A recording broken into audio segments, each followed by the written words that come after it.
Hello, comic book fans. This is Blue Goblin here, coming to you with the next comic book review blog. So let's take a look at 1, 2, 3, 4, 5, 6, 7, 8 books.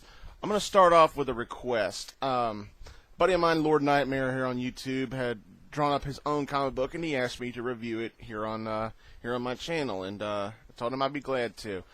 I don't know if you can see this. It's done in pencil, so I don't know if I don't think my webcam's going to pick it up really good. It's called GX Faction. It's his own comic book, and he asked me to read it. And I did enjoy this. It was a great read. I love the story with all the characters.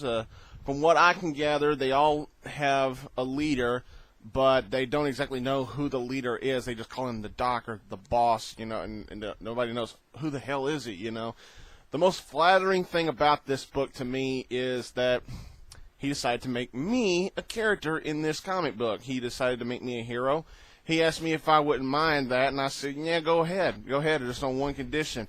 Do not give me superhuman strength, because that, to me, is such a cliche. It's the most overused ability in comic books today, and I just don't want to see myself with super strength. So he made me a character that can stop time, can produce a sonic roar, and I can fly. I'm able to stop bullets just by putting my hand up and going stop, you know, and I thought that was really nice. I like the way he draws every character. I like the fighting droids. They're known as the MOMOs, and the only criticism I can give LordNightmair for this book is that it needs color. I would recommend that you trace over the pencil with some ink. That way the pencil doesn't wear out over time. And put some color in this book, and maybe get the pages laminated to keep them preserved. But this was really good read. If you want to know more about LordNightmair's comics, then go to LordNightmair's channel, send him a message, and ask him what his comic books are about. I think he would do a better job at explaining the depth of his comic books than I am. And I enjoyed this book so much. I enjoyed reading this more than I did Final Crisis. So that's saying a lot. So LordNightmair, you got a good thing going, and if this is in your heart, then keep doing it, because this was really good. So let's move on to some more books here. Let's go to Amazing Spider-Man number 593. This is part 2 of Spider-Man 24/7. Now, I love how this book started. You know, Peter in the shower going, "Must wash brain." You know, I love that. You know, of course, Peter's a little pissed off about his Aunt May and J. Jonah Sr. being together now. And, you know, I can't help but tell you that, you know, he looks at that picture of Uncle Ben and he just ponders. But this was actually a really good book. You know, the rivalry between Spidey and J. Jonah is still going. And that's what I love about it. We get to see the brand new Vulture, and damn, that's all I'm gonna say. Is just damn. Pick this book up. I think you'll enjoy it. Next up, War of Kings number 3. Hell yeah! I know I've been loving this series, and it just gets better and better and better and better. I thought issue 2 was badass, but this book, wow, this was good. This was really good. The ending of this book just made me go, whoa. You don't fuck with the Gladiator. That's all I'm going to say. Good stuff here. I haven't been reading Guardians of the Galaxy, but I've been told personally by Craig at Grandland, I've been told by other fans that it's a good series. You know, it's just there's some titles that just aren't my bag, but I am so glad I picked up War of Kings. I want to say this is just as good as Secret Invasion Inhumans was. It's basically almost the same thing, but it's really good. It's very good. Time to go for the Merc with the Mouth. Deadpool number 10. It's part Dark Reign. I think the cover says it all. Now, I got to give thanks to 20th Century Fox with X-Men Origins Wolverine. I got to thank them for how they did Deadpool, and I'm going to thank them because their version of Deadpool made me love the comic book version that much more, because Barakapool just doesn't cut it. No pun intended, but it doesn't cut it. And this is how Deadpool's supposed to be, Fox. This is Deadpool, not Baraka. This was a particularly good issue. Very nicely done. Hilarity ensuing. You know, it's not the funniest issue of Deadpool I've read, but it's still got some action. You know, Deadpool, Magnum Opus is over with, but Deadpool is still feuding with the Thunderbolts, and particularly with Norman Osborn. It's just great stuff. I mean, and who in their right mind is gonna break into somebody's house and order a pizza while they're there? You know, that's all I'm gonna say. And the Hawkeye, Bullseye, whatever you want to call him now, confrontation with Deadpool is just hilarious, but it's still action-packed. It's really good. If you love that Deadpool, then you'll love that book. Next up, yeah, Flash Rebirth, number 2. God damn, was this book good.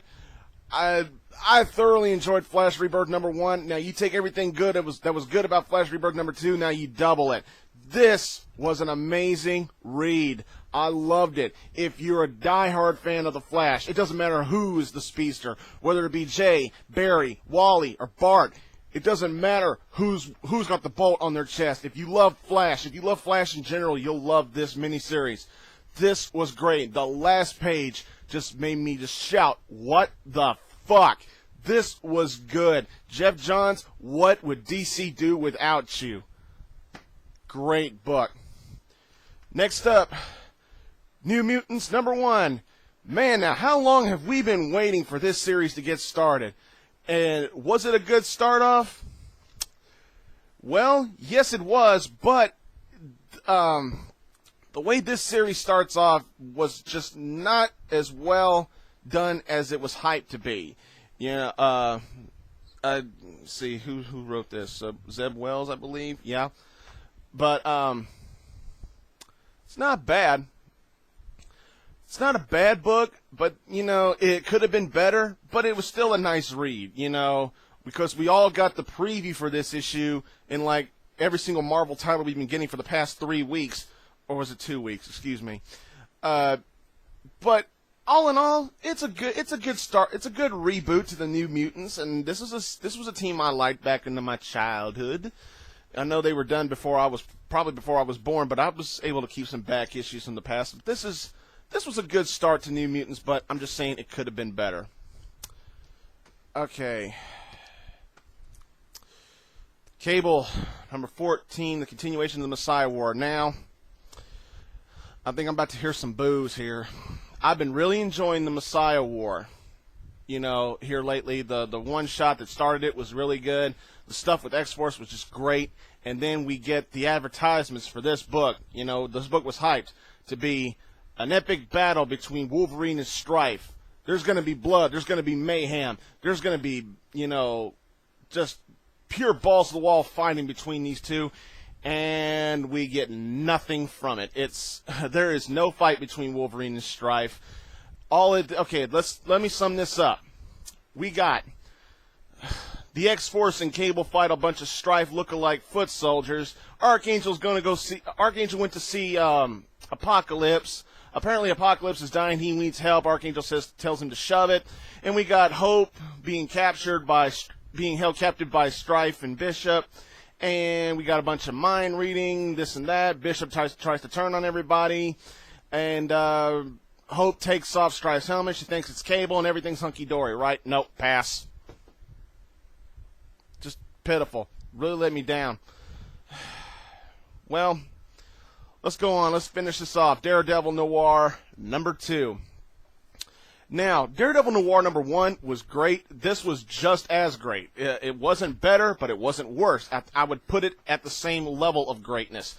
Very nicely drawn, very nicely written. Ryan and Coker, good stuff. These two aren't well-known names in comic books, but they will be once this series is over. Very nicely drawn, very nicely written. I loved it. You know, I can't spoil anything, but I just love how the story's panning out so much. I mean, this is better than some of the Daredevil stuff I have been reading, and this was certainly better than the Daredevil movie as far as I'm concerned.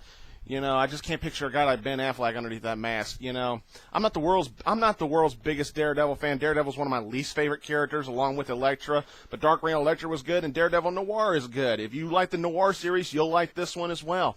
Very nicely done. I highly recommend it. Well, I'm running short on time here, so I'll just say I'll see you later.